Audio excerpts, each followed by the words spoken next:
శ్రీకృష్ణ పరమాత్మనే నమః. శ్రీమద్భగవద్గీత అత ద్వితీయోధ్యాయః సాంఖ్యయోగః. 35వ శ్లోకం. భయాద్రణాదు పరతం మంస్యంతే త్వాం మహారథాః ఏషాంచ త్వం బహుమతో భూత్వా యాస్యసి లాఘవం. నిఘంటువు.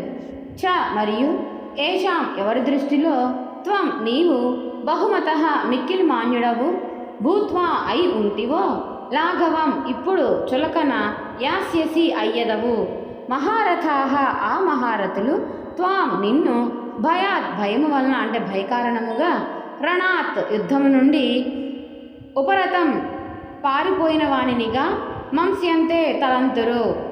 ఈ మహారథుల దృష్టిలో ఇప్పుడు నీవు మిక్కిలి మాన్యుడవు యుద్ధ విముఖుడమైనచో వీరి దృష్టిలో నీవు ఎంతో చులకన అయ్యదవు.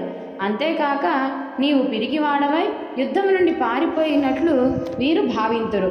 ధనంజయ, నీకు సామాన్యులలోనే కాక మహావీరుల్లో కూడా నీవు గొప్ప యుద్ధ విశారదుడవని అతిలోక వీరుడవని ప్రశంసను ఉన్నావు.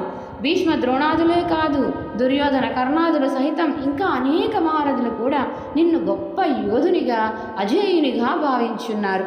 ఈ సమయమందు శత్రువులను బంధువులుగా స్వజనులుగా భావించి వారి యందు దయార్ద్ర హృదయుడివై వారిని యుద్ధమందు హింసించరాదనే భావంతో నీవు ఈ యుద్ధం నుండి విరమించినప్పటికీ నీ ఆంతర్యమును వారు గ్రహించలేరు. ఎదుటివారి బలాన్ని చూసి భయపడి నీవు యుద్ధము నుండి వెనుదిరిగినట్లుగా వారు భావించగలరు. నిన్ను ఇంతవరకు గౌరవభావంతో చూచిన వారే నీ పరాక్రమణ గురించి తేలిగ్గా మాట్లాడగలరు. వారి దృష్టిలో నీవు పరిహాసపాత్రుడు కాగలవు.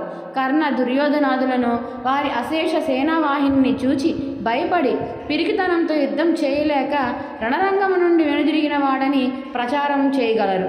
ఎవరి చేతనైతే నీవు మహావీరుడుగా ప్రశంసలను అందుకొనుచున్నావో గతంలో ఎవరినైతే నీవు అనేకసార్లు ఓడించినావో వారే మరలా నిన్ను గురించి తేలిగ్గా అపహాస్యం చేయగలరు.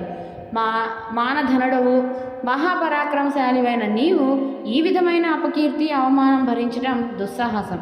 అందుచేత యుద్ధ విరమణ గురించి ఆలోచించే ముందు ఈ విషయాలన్నీ కూడా ఒకసారి గుర్తుంచుకో.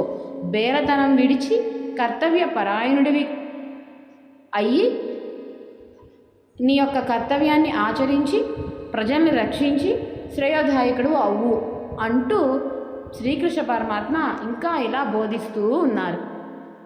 జై శ్రీకృష్ణ పరమాత్మనికి జై. జై భగవద్గీతకు జై. కృష్ణార్పణం.